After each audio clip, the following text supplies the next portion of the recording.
Very much. I don't know if you can all hear me. Okay, we have been regaled with poetry and we've been regaled with chocolate, and I feel science is a bit boring in the face of all of that. No, never. All my senses are tingling, but I'll try my best. So I've been asked to speak about Sankofa in African spirituality and science.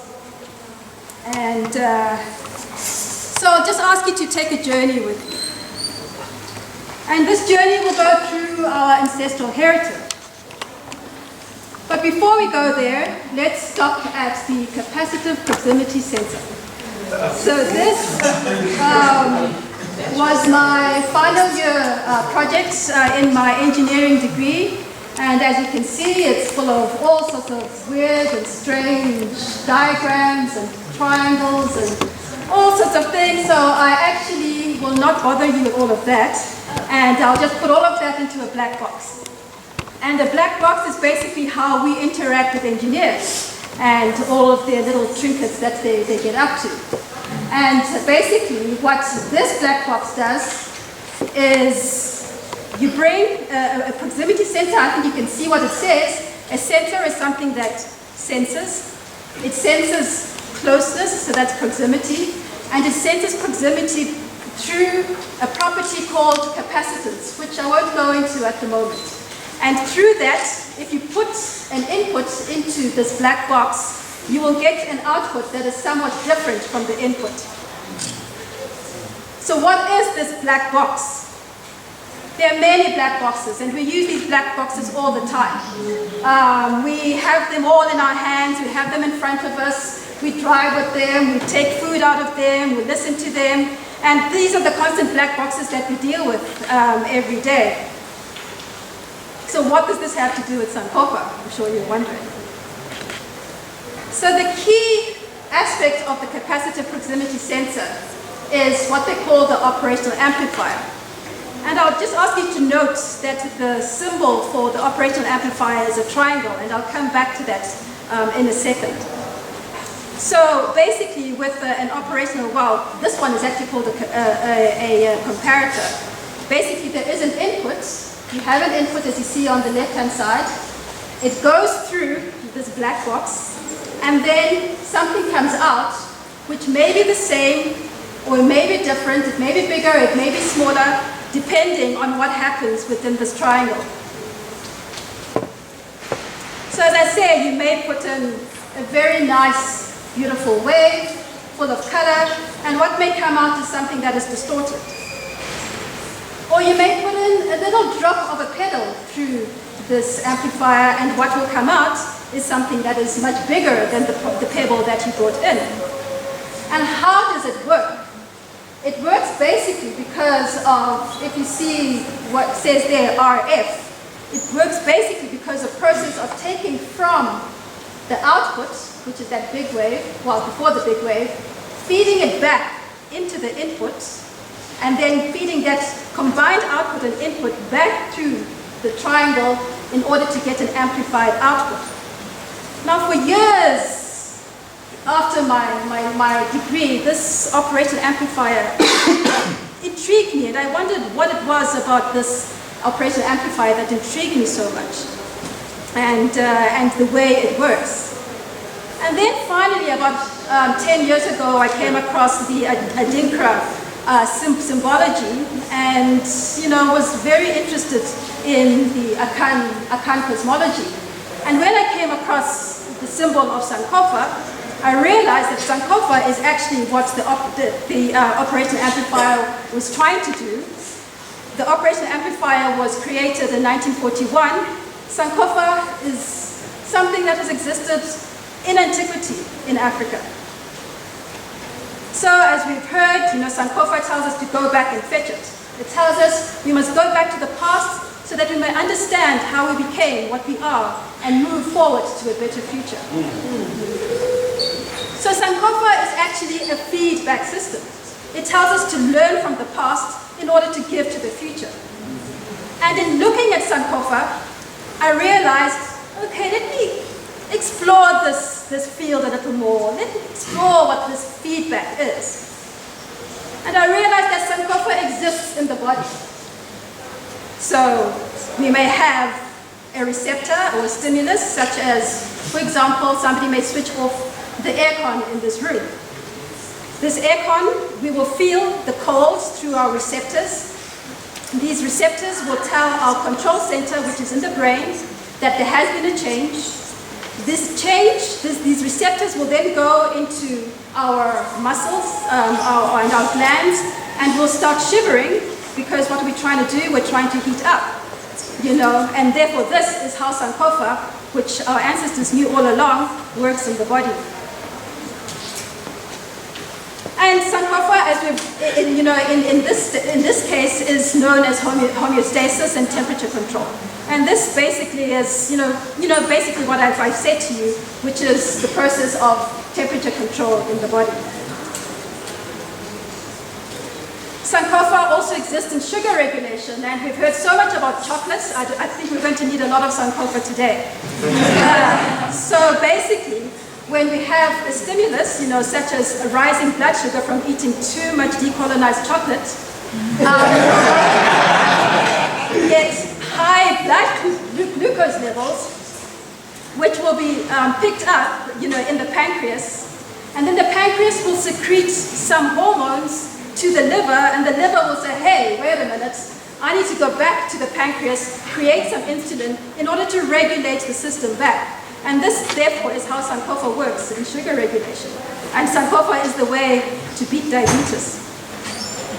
But Sankofa also exists in the environment.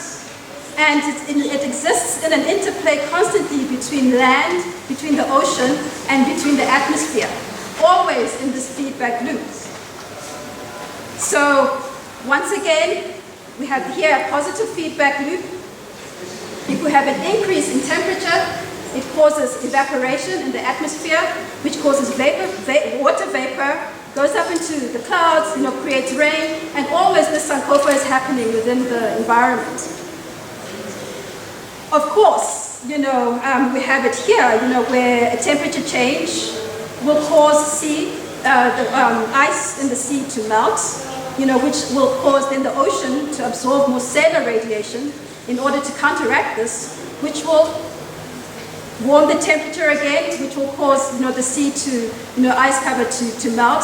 But because of climate change, let me not say who has said it doesn't exist, because of climate change, and because we have not been living according to the proper principles of Sankofa, we're finding that there's actually a vanishing Arctic ice because of that. So, once again, Sankofa exists in the environment. And Sankofa is perhaps why Dineo is in place today. And we know how, having not lived up to the proper regulatory system, the ravages that can happen. But Sankofa also exists within the animal kingdom. And here, for some reason, whenever they talk about the predator-prey cycle, they talk about my mother's totem. And that's the one who is always the prey, the rabbit, Mufugeng. So this poor rabbit is food for the foxes, for the lions, and food for practically anything. But how does Mufugeng decide to counteract this aspect of being constantly preyed upon? When the foxes eat all the rabbits just eat a bit of chocolate and breed some more, and therefore they increase their population. And so there's always this self-regulating system, which my mother's totem is so good at, of increasing population in order to mediate the effects of the prey. Sankofa exists in psychology, and we have, as we've heard from Ntuli earlier, colonization, and all the ravages that it has brought out. And this, of course, has created Africans to live in a dangerous world feedback loop. We're triggered, something within us gets triggered out of the environment, which brings body memory of fear. And, we know that those who have especially experienced, apartheid or colonialism or slavery firsthand, This increases the fear and increased level of hyperarousal, which therefore gets us to perceive the environment as dangerous, and therefore makes us more vulnerable to triggers, and therefore the cycle continues. Sankofa exists in cells. So say we decide we believe in climate change and we would like to sell more energy efficient vehicles. If using the positive feedback, we increase the number of efficient vehicles on the roads, and customers become familiar with these efficient vehicles, the number of customers who are likely to buy the energy efficient vehicles will rise, and therefore, once again, we see this feedback working. Sankofa exists in production, and constantly with this feedback loop. And Sankofa exists in the economy, and what Stigler speaks of as reflexivity, and it exists in the markets as well, where reflexivity is the biases of market participants may change due to the fundamentals of the economy. This will lead to a state of disequilibrium, and investors' participation in the capital markets may influence variations and fundamental conditions. And this is once again Sankofa in the markets. And of course, we've all learned how to ride a bicycle, and I failed. So my Sankofa was not so, my level of Sankofa was unfortunately not that good, but basically we get on the bicycle, you fall, your senses tell you what to do, your hormones and your muscles regulate, it feeds back, and you get onto the bicycle, and this is the constant process of learning, where we learn through this potentially dangerous or negative impact into increasing Sankofa. So the feedback can have positive feedback and negative feedback, and we saw the first symbol of Sankofa, but our ancient ancestors always knew that there's positive feedback and ancient feedback, and this is another symbol of Sankofa that we have here. Very simple, as Dadentuli said, and we know it. So Sankofa is systems theory, and what causes a change in the system is what here is called the discrepancy. So let us say that the black box is the discrepancy, or the black box is something that happened, which took Africa from these great civilizations that we see as inputs. Something happened, and we have on the outputs, well, where we are today, struggling perhaps to go back to our greatness. We have heard some of what happened in the black box from Dadentuli, and I'm sure we'll hear a bit more about what happened in the black box from Baba Buntu, who will speak later. But we learn from Sankofa that it's okay to go back to the past and learn from it. So what is it that we learned from Sankofa? What was the disturbance? We know what the disturbance was. And we've heard a lot about it, we've spoken a lot about it, and this is what has been the disturbance that is taken away from that initial input before the black box. We know other feelings of the disturbance. We live this every day. We may not be shackled literally in chains, but we know what it means to experience this disturbance. But I'd like to talk about the disturbance in science and leave the historians to talk about the disturbance in history. And the disturbance in science came through the 18th and 19th century age of enlightenment, the European age of enlightenment. What happened in the European age of enlightenment? All the philosophers and all the scientists decided that it was time to value reason above everything else and to discount what they called irrationality, superstition, and tyranny, which is a period that they called the Dark Ages. And of course, we know the Dark Ages then translates to the Dark Continent, where all of this irrationality and superstition and tyranny occurred. And so this disturbance led to the Enlightenment and the revolution through time, where the thoughts of the scientific, of the age of Enlightenment, took precedence. There were masters, the fathers of this, people like Francis Bacon, René Descartes, Isaac Newton. And what is it about them that they brought into the black box? Well, they taught us that the world is a big machine. It is mechanistic, it is deterministic.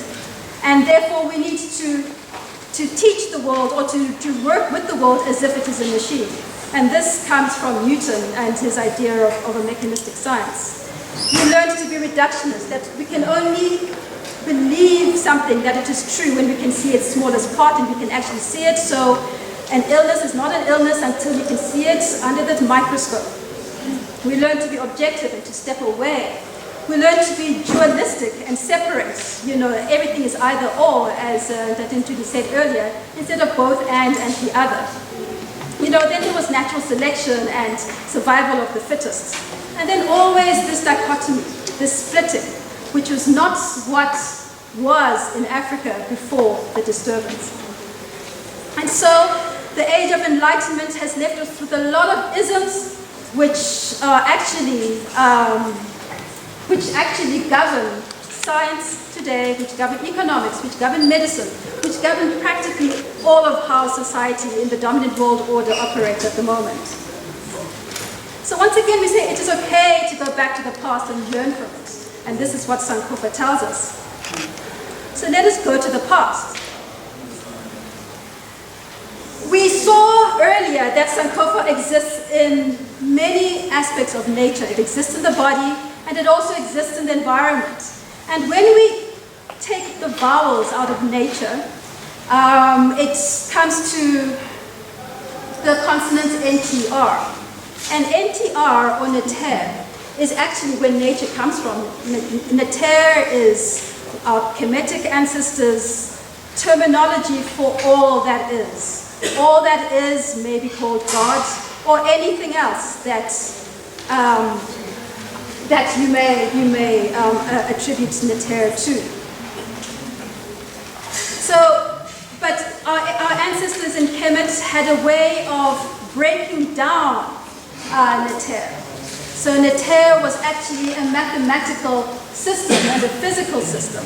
And here we see the Osirian tree of life, and I'm sure we've seen it in a number of religions that came after this, and we probably recognize the Kabbalah in this. We see it in the flower of life. We see this in many aspects of science and spirituality. So I'd like to, if you look, there's, and once again, I'd just like you, remember I said there was a triangle in the operational amplifier. Once again, we see here, this tree of life is composed of many triangles. So I'd like to go the first one up, the second one, and then come down to the third row, where on the right-hand side, where there is a deity. And these deities are not multiple gods, as we've been told, but these are just principalities of nature. And these are just, principalities of nature. These are just characteristics of different aspects that we all have the potential to be, and all of these characteristics of nature are what make up Neter. So I'd like to just focus on one, which is the one on the right-hand side, third row from the top, which is Ma'at. And Ma'at basically is the principle of interconnectedness, interrelatedness, and interdependence. And this, unlike what we were told through the Age of Enlightenment, is what happened before in Sankofa. This interdependence, interrelatedness, and interdependence. And like Sankofa, she is depicted often as a bird. And you will notice in the lower diagram that she's holding a scale. And in this scale, on one hand is a heart, and on the other hand is a feather. And Ma'at says, in order for you to be interdependent, interrelated, and interconnected, in order for you to live in truth and harmony, you have to be stable of heart and living with truth. And therefore your heart must be as light as a feather. And this is the science of our ancestors. So let's go back to that land where we are at the moment. And we will then notice Sankofa in architecture. And we all know these are the most popular ones that exist in Egypt, but we have pyramids all over Africa actually, not just in Egypt. But these are the ones, or in Kemet rather, these are the ones that have been made most famous. So what is the Sankofa? What is it that we have to learn from this architecture? Well, first of all, we know that these great structures were aligned directly to the stars because they understood from the temples on Earth that we are connected constantly with the great cosmos and the great environment. And therefore, they have this constant way of projecting energy to, well, this is what in the West they'll call Orion, but in Kemet they'll call Osir. And then this was the constant relationship that happened. And here once again, and just look at the triangle again, all the temples you will notice, especially these at Giza, are connected very, very strategically to the soul, to the cosmos and to the bodies in the cosmos. But why the triangle? So modern science, through their reasons that they developed after the Age of Enlightenment, has come to find that if you put a weight upon a triangle, it is able to withstand external force because it's able to redistribute the force throughout the corners. However, if you put even a smaller weight upon a square structure, it shears. You know, the weight causes it to become distorted. And then another aspect of Sankofa is what we probably know more here, is our homes that our more recent ancestors, lived in, which were round, and why were they round? Because a circle is the structure that is able to withhold the greatest internal force. And because it's able to withhold this great internal force, that internal force is therefore allows it to be able to hold external forces that may come around. And these internal forces may be physical, they may be emotional, they may be spiritual. And because we know within that circular structure, that is where the family was created, and that is where, we'll go later, all structures, whether it is Yulekutla, happened in the circle. Why? Because it is able to withhold internal pressure. And then this internal pressure, when you just add a little bit to the center, becomes the symbol of Ra, or the symbol of life force, the symbol of Num, the symbol of Aman here. And this internal force is depicted by this circle with the dots within. And if you look carefully, what this is the solar system. And we heard that is talking so eloquently about revolution and evolution, and this is what we're doing all the time, which our ancestors always knew about. But these are our homes. In spite of this, we live in square homes because we have learned from the Age of Enlightenment how to build in squares. And let me tell you something about a square. A square, if light enters a square and it reflects from the sides, the walls of the square, because it doesn't have what the triangle have, an angle, it eventually becomes dampened. It eventually attenuates, eventually becomes smaller and smaller and smaller. So actually a square is the structure that is least able to withhold energy. But this is what we live in. This is what our boardrooms are. And we even teach our children to draw squares. These are our houses.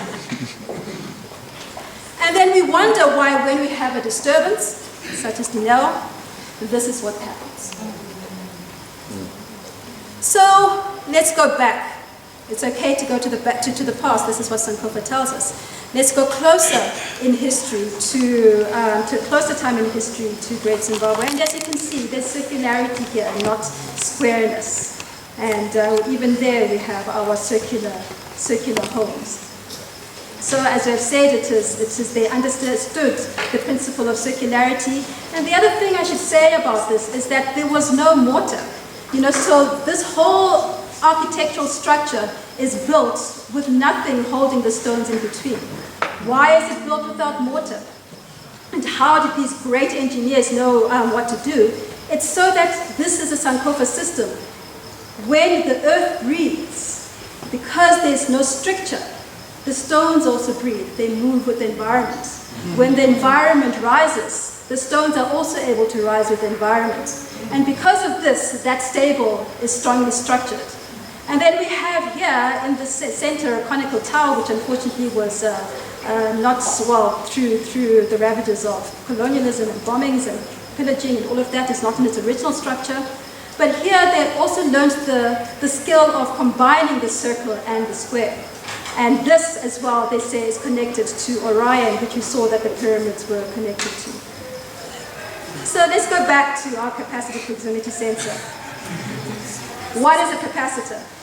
A capacitor is basically two metal plates which you add a battery to, and because you add this battery to it, it creates an electric field between them. And this is what happens. So the field in between the plates is governed by laws that are understood.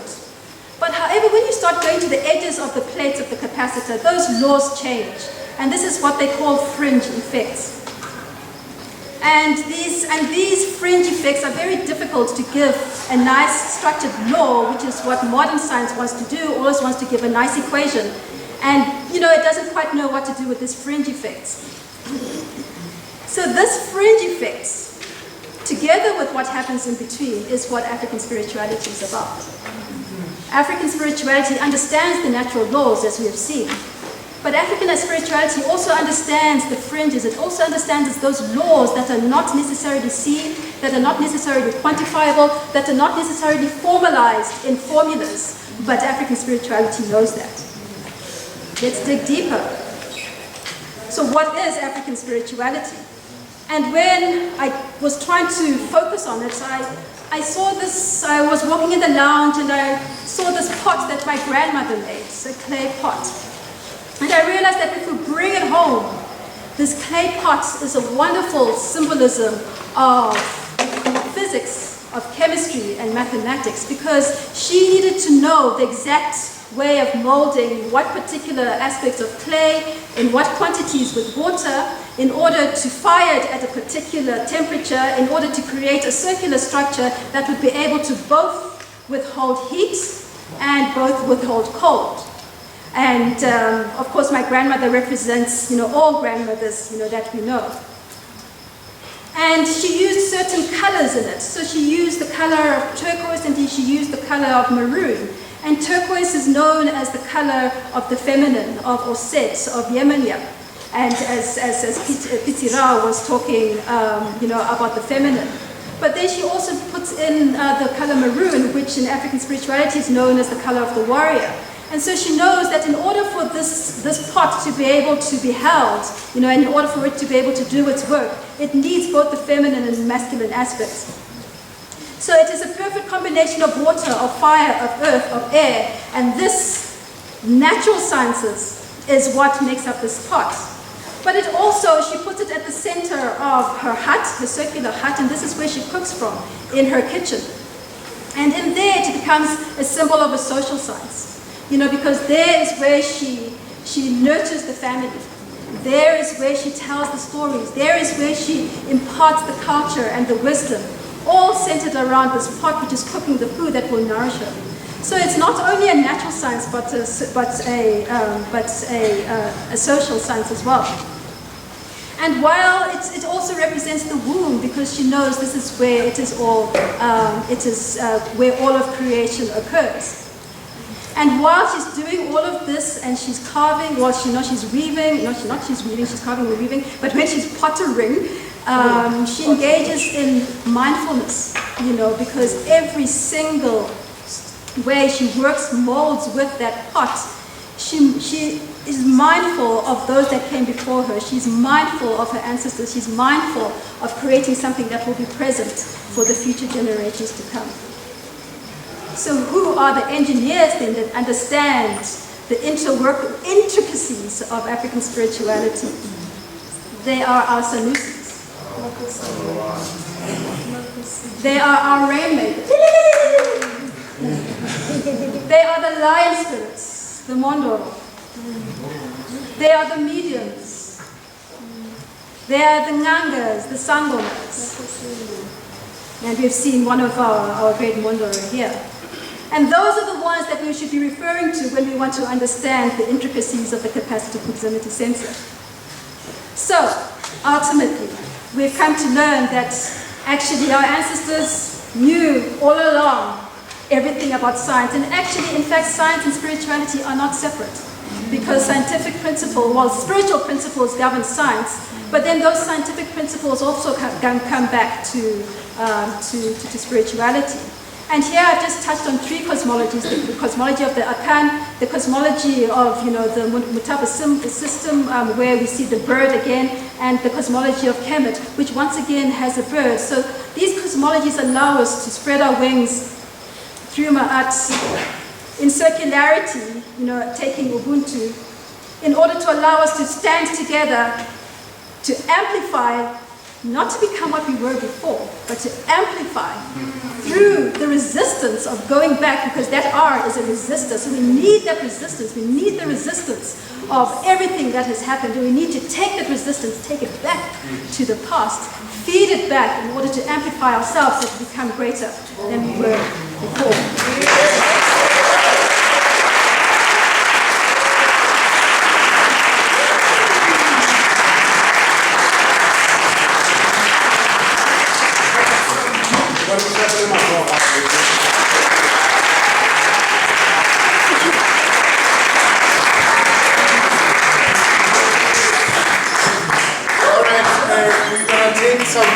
Questions, and you are really allowed to cry. We've got one last speaker here. I know already time is really pressed with us, but now what this type of information is very rare to find, So one last move for the third time. Please, Kupalesha Pelusi.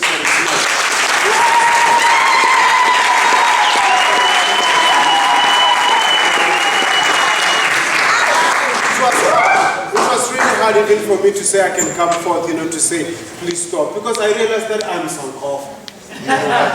So how will I definitely do that? Please, I'm going. Let me see how many of us have the hands to really get some clarifications. Otherwise, I can open this, for questions after the last presentation. Okay, I've got you, only brother. Okay, it's not really a question, but it's a request, sister. That if possible, can we also get can we be emailed the slides? The slides that you're using for the presentation. Let me meditate on how, ask the spirit and see what they have to say. She will ask the spirit and see what they have to say. Please write the questions down. I know your mind are really blown away and you are so happy and you are very much allowed to cry for when you get beautiful stuff, That's how the spirit has to respond. Sister Ruth, thank you, And please, let's stay once more. I want you to recite these words with her as she helps us to understand what is a Sankofa. It's not even that big as everybody just thinks it's just a baby. It's us, It's everything, And in order for us to come right, we need to understand that we are Sankofas. So let me hear you say, I am Sankofa. If you really believe that Africa can be freed by you, say, I am Sankofa. Words are so powerful, brothers and sisters. And you know what, Sister Ruth, I'm kind of like, I want you to stand there with Brother Buntu, Baba Buntu, when he's doing, but obviously it's not that. But I'm going to ask you not to leave. I know so many people right here, they still have questions and they would like to have more one-on-one. Some of them, they are still shy, but once they realize more that there are some coffers, they'll never be shy. Never be fearful, So